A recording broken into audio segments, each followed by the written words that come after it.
Ces vidéos sont des récapitulatifs de concepts, informations ou anecdotes publiées dans des précédentes vidéos.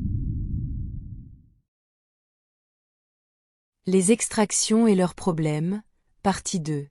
Du point de vue d'une personne stellaire, l'un des plus grands problèmes lorsqu'on extrait quelqu'un de la Terre est que vous contribuez à perpétuer l'idée que les humains sont des victimes impuissantes, et que la personne est incapable de faire face à ces problèmes. L'âme ayant une expérience humaine tombe généralement dans un sentiment de victime tout en vivant sur Terre, se sentant piégée dans ses problèmes, incapable de voir leur résolution. Souvent, les sujets peuvent aller jusqu'à avoir des idées suicidaires ou à les commettre.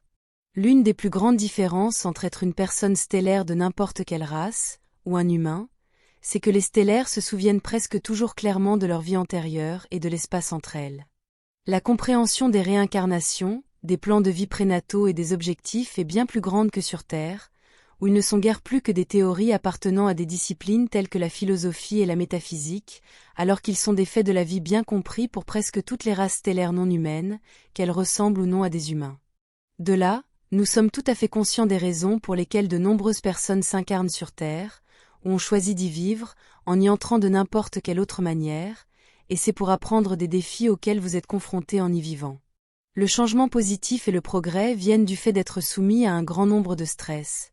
Sans cela, de nombreuses personnes ou âmes ont tendance à stagner et à rester dans leur zone de confort, où elles restent et sortent rarement d'elles-mêmes. Et cela est particulièrement vrai dans le cas des personnes qui vivent sur Terre, en généralisant bien sûr.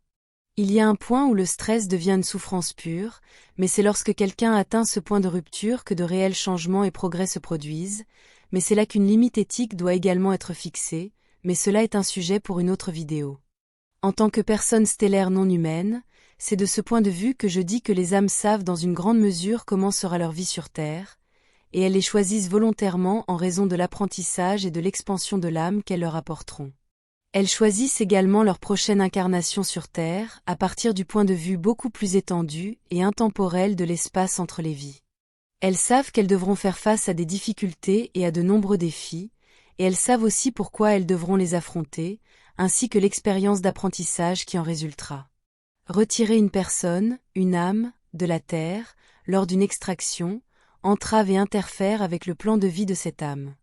Il est également vrai que cette extraction est incluse dans le plan de vie de cette âme, mais cet argument est souvent utilisé comme excuse pour justifier une extraction, ou pour contredire mon point précédent selon lequel une âme souhaite et a besoin de cette expérience sur Terre. Bien qu'il soit impossible de le savoir avec certitude, une période de réflexion, qui peut prendre de nombreuses années, est nécessaire à la fois pour la race stellaire qui effectuera l'extraction et pour la personne à extraire, afin de déterminer si l'extraction fait partie de leur plan de vie ou non. Il est connu que si une âme est extraite contre son plan de vie, la seule chose qui se produira est qu'elle reviendra dans une autre incarnation sur Terre, et cette fois-ci encore plus difficile que la précédente. De même, les personnes qui se suicident ont tendance à revenir pour répéter leur dernière incarnation, avec les mêmes conditions et les mêmes personnes, mais de manière plus difficile. Du point de vue des âmes avec leur perspective supérieure, et de la compréhension de la plupart des races stellaires, la Terre est considérée comme une école où les âmes apprennent à contrôler l'énergie et la matière, à contrôler et utiliser les émotions, et à apprendre comment manifester les réalités qu'elles souhaitent et qui leur sont les plus favorables, et l'extraction de quelqu'un les empêche d'avoir cette expérience d'apprentissage souhaitée. Avant qu'une personne qui vit une expérience sur Terre ne soit extraite, cette personne doit se demander si elle fit quelque chose, ce que c'est et pourquoi. Les extractions ne sont pas destinées à sauver les gens de leur vie apparemment injuste et remplie de souffrances, sauf dans quelques cas où cela est clairement nécessaire. Avoir une expérience difficile dans la vie sur Terre n'est pas suffisant pour justifier une extraction, car cela interfère avec le plan de vie de la personne, causant à lui ou à elle de tomber dans des cercles vicieux de réincarnation qui les font constamment retourner sur Terre jusqu'à ce que leur plan d'apprentissage soit accompli. Les personnes à extraire doivent quitter la Terre avec une attitude victorieuse et un sentiment positif envers leur temps sur Terre, où ils ont vaincu la matrice de la Terre, heureux et satisfaits de leur expérience d'apprentissage, et désireux de quelque chose de différent ensuite. La question des extractions est déjà assez complexe en soi, en raison de l'immense nombre de facteurs à prendre en compte. De la manière dont cela affectera l'équipage du vaisseau spatial d'extraction, s'il y a suffisamment de ressources nécessaires, comme la nourriture par exemple, pour pouvoir répondre aux besoins de ces personnes, puis il y a tout le protocole et les règles à respecter de la fédération. Il y a aussi la façon dont l'extraction affectera le développement et le caractère de la personne extraite, les conditions particulières et uniques qu'elle a, son histoire, sa situation psycho-émotionnelle, sa famille et ses attachements, ses responsabilités, sa stabilité émotionnelle, ses idées ou idéologies, ses besoins et ses préférences.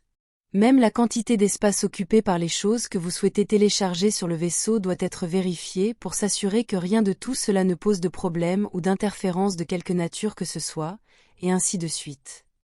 Par exemple, l'une des règles les plus strictes et les plus inflexibles imposées par la Fédération à toute personne à extraire est que, une fois sortie, elle ne peut pas retourner sur Terre, elle est sortie pour de bon, et sans possibilité de retour. Cela rend l'extraction presque comme si elle était morte, car son incarnation sur Terre est terminée sans possibilité de retour, et tout ce qui la définissait, ainsi que son contexte, est laissé derrière. La personne doit s'adapter à un nouvel endroit avec de nouvelles règles et normes sociales, et cela seul équivaut à une nouvelle incarnation.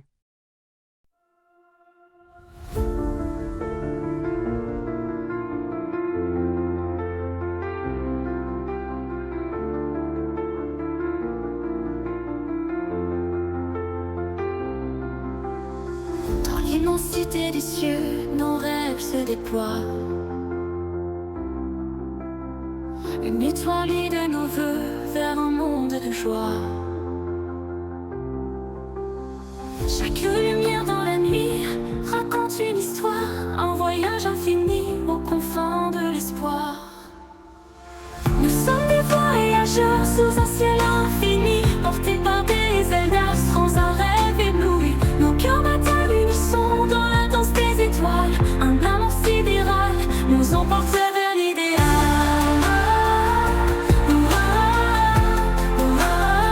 Nous emporte vers l'idéal.